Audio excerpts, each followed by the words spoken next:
Vincent Malloy is 7 years old. He's always polite and does what he's told. For a boy his age, he's considerate and nice. But he wants to be just like Vincent Praice.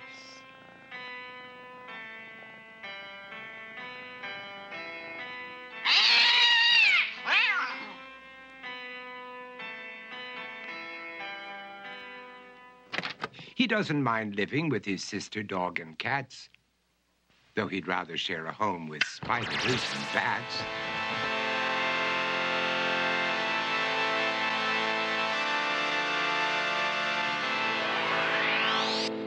There he could reflect on the horrors he's invented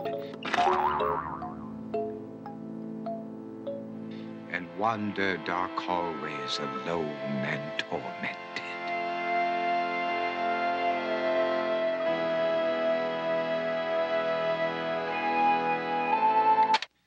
Vincent is nice when his aunt comes to see him, but imagines dipping her in wax for his wax museum.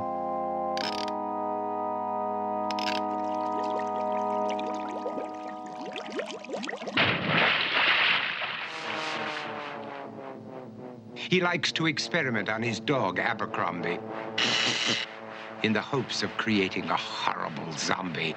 So he and his horrible zombie dog could go searching for victims in the London fog. His thoughts, though, aren't only of ghoulish crime. He likes to paint and read to pass some of the time. While other kids read books like Go, Jane, Go, Vincent's favorite author is Edgar Allan Poe.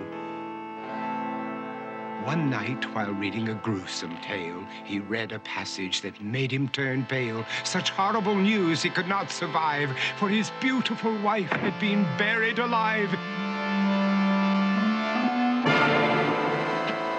He dug out her grave to make sure she was dead, unaware that her grave was his mother's flower bed. His mother sent Vincent off to his room. He knew he'd been banished to the Tower of Doom, where he was sentenced to spend the rest of his life alone with the portrait of his beautiful wife. While alone and insane, encased in his tomb, Vincent's mother burst suddenly into the room. She said, "If you want to, you can go out and play. It's sunny outside and a beautiful day."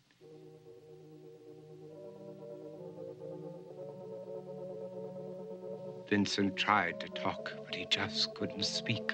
The years of isolation had made him quite weak. So he took out some paper and scrawled with a pen, "I am possessed by this house and can never leave it again." His mother said, "You're not possessed and you're not almost dead.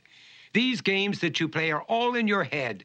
You're not Vincent Price, you're Vincent Malloy. You're not tormented or insane, you're just a young boy. You're 7 years old and you are my son.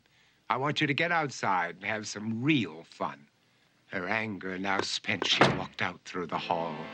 And while Vincent backed slowly against the wall, the room started to sway, to shiver and creak. His horrid insanity had reached its peak.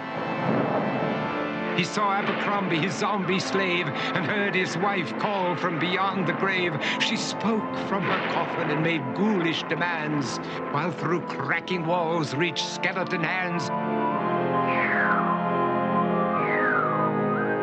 Every horror in his life that had crept through his dreams swept his mad laughter to terrified screams.